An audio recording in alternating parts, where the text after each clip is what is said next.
بسم الله الرحمن الرحيم. اهلا وسهلا بالساده المشاهدين، عاملين ايه؟ يا رب دايما تكونوا بصحه وخير وسعاده دايما ان شاء الله. حلقه جديده على قناتكم المفضله، قناه الشيف محمد عبده. حلقتنا النهارده ضرب نار. حلقتنا النهارده مهمه.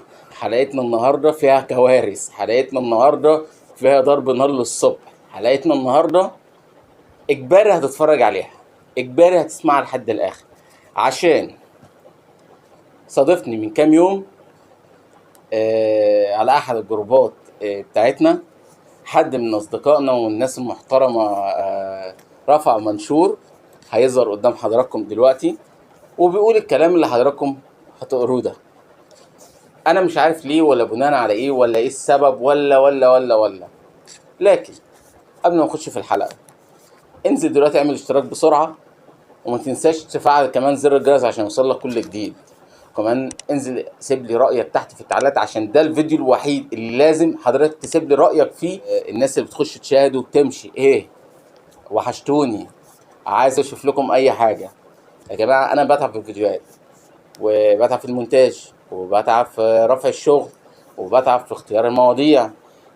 مش طالب حاجه منكم غير الدعم، غير الدعم من اخواتي، مش اكتر من كده. نخش بقى في الحلقه على طول. الكلام اللي حضراتكم هتقروه ده مش عارف اتقال ليه ولا فين ولا ازاي ولا الكلام ده كله، غير ان هو اتقال من كام يوم على احد الجروبات بتاعتنا. فقلت اطلع اعمل له بقى فيديو او اعمل له حلقه، مش عشان هو لوحده، لكن عشان كل الناس تسمع، عشان كل الناس تفهم، الا من رحم ربي. الناس اصحاب المحلات، الناس اللي مش واخده بالها، الناس اللي مش واخده بالها، بس الناس المحترمه، الناس اللي فاهمه يعني شغل، الناس اللي ماشيه بسيستم، الناس اللي بترعى ربنا، الناس الكويسه، اللي بنت ناس. انتوا فوق دماغي، انتوا على جنب. الفيديو ده مش ليكم، الفيديو ده مش ليكم. الفيديو ده للناس، معلش انا اسف، اللي معاه قرشين وراح فتح له سوبر ماركت. الفيديو ده للناس اللي مش فاهمه في المجال. الفيديو ده للناس اللي عامله نفسها صناعيه. الفيديو ده للناس اللي فاتحه معلش بفلوس اي حد، يعني مش هينفع نقول ايه. انا ما بخبطش في حد، لكن هو لازم يتقال الكلام ده. ليه؟ عشان انت بتطلع في الاخر بتظلم نفسك وبتخسر وبتظلم الناس اللي معاك. ليه؟ عشان حضرتك ما تعرفش، عشان حضرتك مش اهل خبره، عشان حضرتك مش فاهم في المجال، عشان حضرتك كنت مسافر، ولا كنت لسه وارث، ولا لقيت حته اثار، ولا انت جبت ايه، ولا عملت ايه وقلت بس ايه اسهل مشروع ماشي في الدنيا؟ والسوبر ماركت. اي حاجه، يلا هات لك شويه بقاله على شويه صابون على شويه مش عارف ايه، وحط شويه شيبسات بره، بقى سوبر ماركت. بقى صاحب المحل جه وصاحب المحل راح والحاج راح والحاج جه، وبقت معلم قد الدنيا. انت فاهم الموضوع غلط والله. يعني استحملوني بقى الحلقه دي، يعني انا الحلقه دي انا بستحملكم كتير، استحملوني انتوا بقى، استحملوني. حضرتك بتخش المشروع بتدفع ربع مليون، نص مليون، اكتر او اقل، بترجع تخسرهم وبترجع تعيط وتقعد في بيتك. ليه؟ عشان حضرتك مش خبره. ليه؟ عشان حضرتك مش فاهم. احنا لما عملنا حلقه واثنين وثلاثه بنتكلم، يا جماعه ركزوا، يا جماعه اللي مش فاهم في المجال ما يفتحوش، اللي مش فاهم في المجال ما يفتحوش. انا عملت حلقه عشان تخصصات، تخصصيه. يعني انا راجل شيف ما ينفعش اقعد على الكاشير، واللي قاعد على الكاشير ما ينفعش يشتغل في الصاله، وبتاع الصاله ما ينفعش يخش لي على الثلاجه. ده انا هنا شغل فردي، يعني تخصصات. مش هقول لك صاحب مكان، مش هقول لك تبقى مسؤول من كل الاقسام، مش هقول لك تبقى مسؤول من المناديب، مش هقول لك تبقى مسؤول من الفلوس، مش هقول لك تبقى مسؤول من كل ده. مفيش الكلام ده، مفيش. لكن لما حد من الناس المحترمه، اخواتي اللي اكبر مني، يرفع منشور زي اللي انتوا شفتوه ده، هو اتكلم في 5 نقط. الخمس نقط اهم من بعض، هنشرحهم واحده واحده. ومعلش استحملوني الحلقه ديت، وعارف ان هي ممكن ترخم معاكم شويه، لكن استحملوا. ولو طالت معانا احنا ممكن نعملها على جزئين 3 عشان الموضوع ما يبقاش صعب على الناس. لكن هي حلقه مهمه، وهي صراحه جت في وقتها. الاستاذ اول حاجه اتكلم فيها قالك ما فيش حاجه اسمها شيفات جبن. يعني ايه ما فيش حاجه اسمها شيفات جبن؟ يعني ايه؟ امال حضرتك انت لما اي شركه محترمه او اي هايبر محترم او اي سلسله محترمه، لما بتيجي كده تكتب في الاعلان بتاع مطلوب شيفات جبن، مطلوب شيفات جزاره، مطلوب شيفات سمك، وبتكتب كمان مطلوب موظفين جروسري، مطلوب كاشيريه، هنا تخصصات يا فندم، هنا التخصصات. مش عشان انا شيف انا بقول لك انا دكتور، يعني انا مش دكتور، لكن هو ده بحكم ان ده اسم شغلي، شيف جبن، شيف جبن. انا مش بقول لك انا شيف سخن او شرقي او غربي، او انا مش الكلام ده. مش بقول لك انا شيف بتاع طبخ ورز ومكرونه، انا مش ده. عشان مش هينفع ان انا اقول ده عشان ده مش تخصصي. لكن في حاجه اسمها تخصصات يا فندم، واكبر دليل على كلامي واللي هقوله واللي قلته هو السلاسل الكبيره، الاماكن اللي ليها فروع كتيره، الهيابر، الماركات الكبيره، اي مكان كبير فعلا في نظام وفي سيستم. يا ريت بس انت تركز معايا في الجزئيه اللي جايه. النقطه الثانيه يا فندم اللي اتكلموا فيها، بيقول ان الموظف اللي هو الشيف يعني، يا عم ما تقولش عليا شيف، قول عليا اي حاجه، انا مش فارق معايا المسمى يعني. لكن انا بقول عشان يبقى بس الكلام واضح، احنا بنتكلم على مين، مش اكتر من كده. انه يشتغل اي حاجه، يعني يشتغل ارضيه، يشتغل ينزل ارفف، ينزل بضاعه، يشتغل في المخزن، ينزل يحمل بضاعه، يشتغل في النظافه، ينظف، يشيل بالبلدي، يشتغل جوكر في اي حاجه. طب بس انا احب اوضح لحضرتك نقطه بسيطه هنا في النقطه دي، معلش انا اسف. اولا، اي حد عشان يجي لك يشتغل لو هو شيف كويس، لو هو شيف كويس وممتاز، هو مش هيوافق على الكلام ده. مين هيوافق؟ الشباب الصغير اللي لسه طالع، للاسف اللي دمر لي المهنه، بامانه دمر المهنه. ليه؟ عشان معلش اي موظف من الموظفين او الشباب الصغير اللي لسه طالع عايز يشتغل، بيعمل ايه؟ يقول لك انا هشتغل. تشتغل ايه؟ والله يمكن انا لسه مصادفني النهارده اعلان بنفس الشكل ده كده.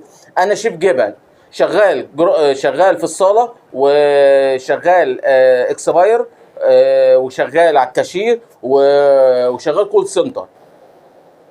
طبعا الناس بقى دخلت بسم الله ما شاء الله. انا بزعل بس من الناس اللي مش فاهمه. انت لما تجيب موظف زي كده اشتغل كول سنتر ازاي، واشتغل شيف ازاي، واشتغل في الارضيه ازاي، وهيبقى مهتم بالصلاحيات ازاي، وهيهتم بقسمك ازاي؟ ازاي؟ هو بالعقل. هو بيشتغلك، معلش انا اسف، هو كده هو بيشتغلك، هو بيشتغل، فهو طبيعي هيأثر. هو هيأثر في الكول سنتر، وهيأثر في قسم البقالة، وهيأثر في الجروسري، وهيأثر ايه هو هيعملها ازاي؟ معلش انا اسف يعني، انا اسف، هيعملها ازاي؟ هنا كده انت مشغل كده واحد بالبلدي زيك زيه زي اي حد كده في الشارع، تعالى خش يا حبيبي اشتغل. ما ينفعش. بعدين في نقطه تانية انت برضو مش واخد بالك منها، وان هي هتبقى سبب رئيسي ان انت تخليك تقفل المحل، ان الزبون مش هيخش لك. ليه بقى يا فندم مش هيخش لك؟ ان انا وحضرتك نفسك لما بتخش مكان بتلاقي فيه موظف واقف لك على الثلاجه، انا بقول لك موظف، مش هقول لك عامل زي ما انت ما بتقول يعني، تمام؟ ومش هقول لك شيف، موظف واقف على الثلاجه، لابس نظيف، شكله محترم، شكله مرتب، ايده نظيفه، لابس كلافز، والدنيا جميله، بتطلب اللي انت عايزه وبتاخد الحاجه عن ثقه. صح؟ صح. ايوه. طيب لو دخلت بقى ولقيت مكان التلاجة فاضية، فين يا جماعة المسؤول اللي هنا، ولا فين الموظف؟ حاضر يا فندم، اصله في الحمام مثلا، او اصله هو بينزل بضاعة، بينزل، اصل بس معاه شغل في المخزن او دخلت لقيته عمال ينظف في ارضية. بخصوص الارضية والنظافة، لا انا بقولها لك كده كلمة واخيرة. الموظف ملوش، الشيف ما بقولها لك كلام كده اتحاسب عليه، الشيف ملوش ان هو ينظف مكانه. الشيف ملوش ان هو ينظف مكانه لهدف واحد، ان العميل لما يخش عليه لازم يلاقيه واقف نظيف. ما ينفعش اخش على الموظف الاقيه ماسك لي مقشه وشرشوبه وعمال يمسح. يا جماعه فوقه، يا جماعه فوقه، مش كده. ممكن اعمل الكلام ده بقى امتى؟ لما الهايبر يتقفل او المحل يتقفل او انظف مكان. طبعا نظافه المكان من نظافتي، ولازم المكان يبقى نظيف، لكن لازم تبقى فيه ناس مسؤوله عن النظافه. واكبر دليل تاني على كلامي، بصوا للاماكن الكبيره، بصوا للاماكن اللي فيها نظام، بصوا للهيابر والمحلات الكبيره في مصر او بره مصر. بقول لكم كلام ثقه، وانا عارف ان انا اقول اي كلمه انا هتحاسب عليها.